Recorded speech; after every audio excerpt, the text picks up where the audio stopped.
Кыргызстанда болуп жаткан окуялар жана дүйнө кабарлары туурасында 11 каналынан баяндап баштайбыз. Бүгүнкү берүүбүздө 3 баласын 80 миң сомго баалаган эне сот жообуна тартылат. Бейтааныш адамдарга балдарын саткан аял учурда кармалды. Ал арада Сауд Арабиясында барган зыяратчылар тыгылышка кабылбашы үчүн интеллектуалдык система ойлонуп табылды. Эми ажылыкка баргандардын агымын көзөмөлгө алууга болот. Ошондой эле евро биримдик алкагындагы жаңы эреже пайда болду. Эми жарандар каалаган буюмдарын көрсөтүлгөн ченем менен гана чек арадан өткөрө алышат. Кененирээк алдагы мүнөттөрдө биз менен калыңыз.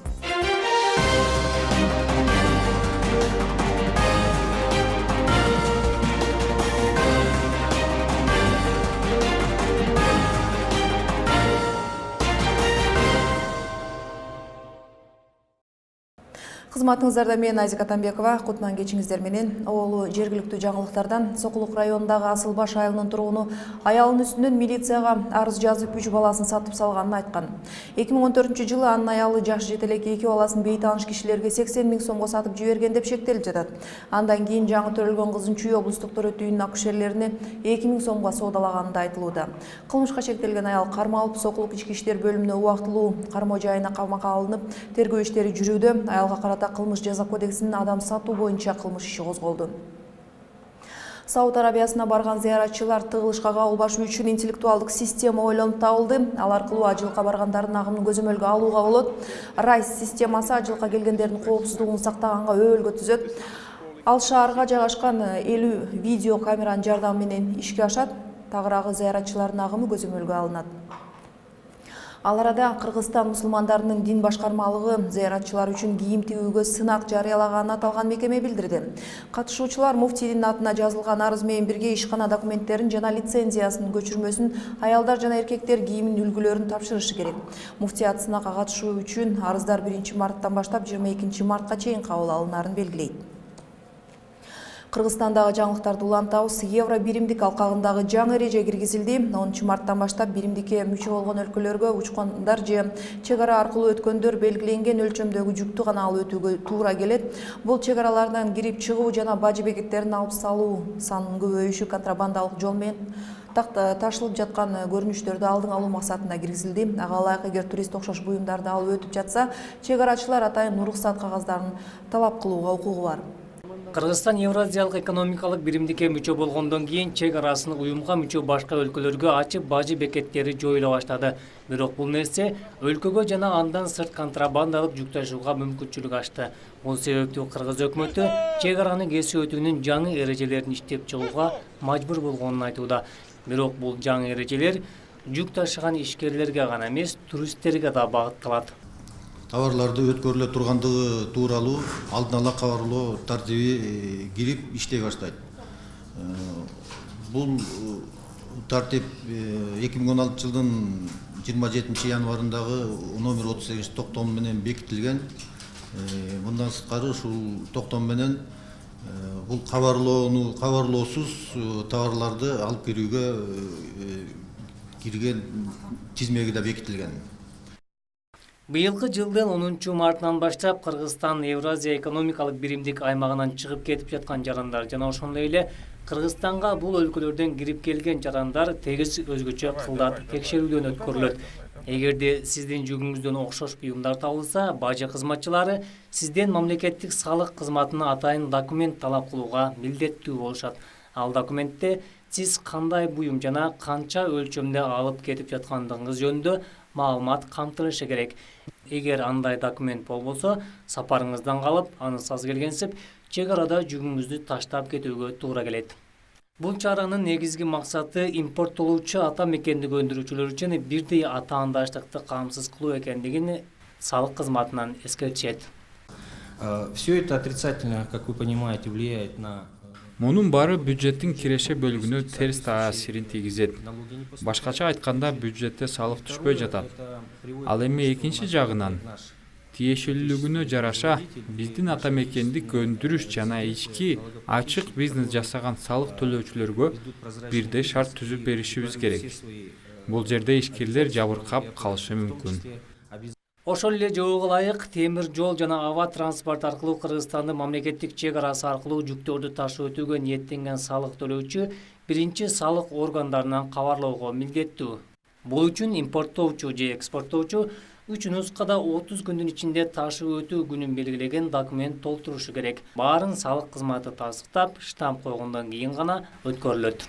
Өкмөттүн бул жаңы чаралары эл арасында ар кандай кабылданып жатат. Көпчүлүгү жаңы чараларга нааразычылык билдирип, кээ бирлери эрежелердин эмне себептен киргенин түшүнбөй жатышкандыгын айтышууда.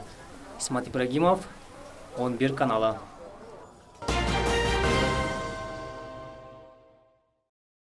Евразия экономика биримдиги алкагындагы киргизилген жаңы эреже туурасында сөзүбүздү салык кызматынын өкүлү Эдил Исраилов менен улантабыз. Куш келипсиз 11 каналына. Чек арадан өтүү үчүн жаңы эрежелер киргизилип жатыптыр. Бул демилгени ким көтөрүп жатат жана буга эмне себеп болду? Анан бул демилге жарандарга гана тийиштүүбү же жүк ташыган ишкерлерге да тийиштиги барбы? Если говорить о нововведениях, то принято постановление 27 января. Бул жаңы эрежелер чек араны кесип, товар алуу өтүү жана товардын көлөмүн, баасын аныктоо үчүн киргизилип атат. Ошондой эле бул чаралар ишкерлердин салык милдеттенмелеринин аткарылышын көзөмөлдөө үчүн киргизилүүдө. Өкмөттүн чек арадан товарды ташып өтүүсү тууралуу учурда иштеп жаткан талондорду киргизүү тууралуу токтому майнаптуу иштебей атат. Статистика көрсөткөндөй көп көлөмдөгү товарлар ташылып, бирок жүк ташылган ишкерлердин бул тууралуу талондорунун так маалыматтары толтурулбай жатат. Реалдуу канча көлөмдө жүк ташылып жатканын көрсөтпөй атышат.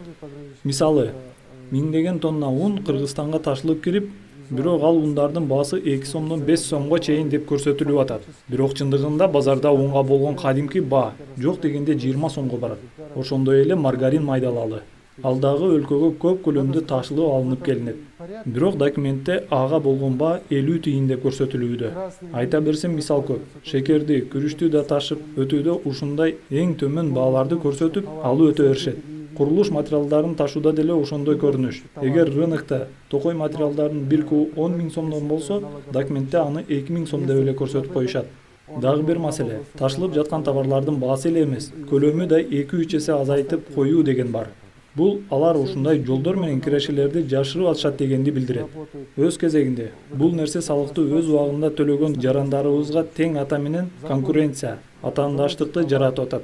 Ушундай нерселерди теңдеп, кырдаалды жөнгө салуу үчүн ушул механизм киргизилүүдө. Впоследствии налоговой службе этого налогоплательщика выявить очень сложно. Демек, мисалы Бишкектен Москвага чыгып кетип жаткан кишилер милдеттүү түрдө жол жүгүн көрсөтүүсү керек. Эгерде баштыгында 2 телефон чыкса, эмне кыласыздар мындай кырдаалда кызматтагылар кандай жол тутушу керек? Я еще раз просто повторюсь. Тизмеде балким кандайдыр бир келишпестиктер болушу мүмкүн. Бул жаатта биз иш алып барабыз. Бирок менин пикиримде, бул жерде маселе болбошу керек. Возникает вопросов. Бул ишкерлердин нааразычылыктарына алып келиши жана экспорт жана импорт көлөмүнө таасир бериши мүмкүнбү? Мисалы, алдыда туристтик сезонго кандай таасирин берет? Учетту талап кылган кандай гана документ болбосун, анын чийки калган жерлери болгон дегенге моюндаш керек. Бизнес болобу же дагы башка коомчулук болобу, сөзсүз түрдө кемчиликтер аныкталары турган иш. Биз мамлекеттик орган катары аларга кулак салып кемчиликтерди оңдошубуз керек. Биз жеке адамдарга же бизнеске тоскоол жаратуу оюбуз жок. Максатыбызда да жок. И не имеет цели. Рахмат сизге. 11 каналынын студиясында салык кызматынын өкүлү Эдил Исраилов болду. Берүүбүздүн кийинки бөлүгүндө өмүр бою кесилгендер жаңы абакка көчүрүлдү. Жаңы түрмө Жаңы Жер кыштагында номер 19-түзөтүү колониясынын базасында ачылды. Ал эми Америка бийлиги жарандарын Туркияга барбоого чакырууда. Маал менен теракторлорду баштан өткөрүп жаткан Туркия кооптуу өлкө катары сыпатталууда. Кыргыз студенттери кийизден жасала турган чоң калпактагы Гиннестин китебине киргизүүнү көздөп жатышат. Калпакты студенттердин демилгеси менен атайын чеберлер жасашууда. Дүйнө кабарларына да кезек берели. Америка менен Орусия Сирия боюнча түзүлгөн тынчтык келишимин сактоо иретинде террорчуларга каршы жасалчу аскердик операция туурасында маалымат берилбейт. Ал арада Франциянын тышкы иштер министри Жан-Марк Эро Сирия боюнча жумушчу топ чукулунан жыйын куруп, ок атышууну токтотуу боюнча макулдашуунун шарттары бузулган учурларды талкуулоону сунуштады. АКШ менен Орусия макулдашкан планга ылайык Сирияда каршылашкан тараптардын ок атышуусу 27 февралдын түнүнөн тарта толук токтош керек болчу.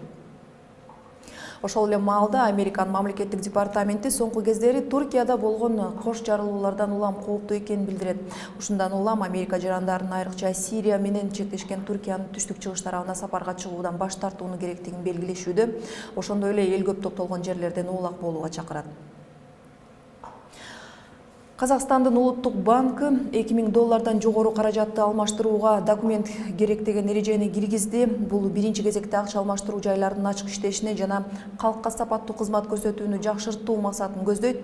Маалыматтарга караганда, кандай гана чет элдик валюта болбосун 1 миллион теңгеден ашкан акча алмаштырган үчүн юридикалык тараптын колунда суммасы көрсөтүлгөн кагаз берилет. Эгер акча алмаштыруу жайларында жогорудагы эрежелер бузулса, Казакстандын улуттук банкына кайрылуусу керек.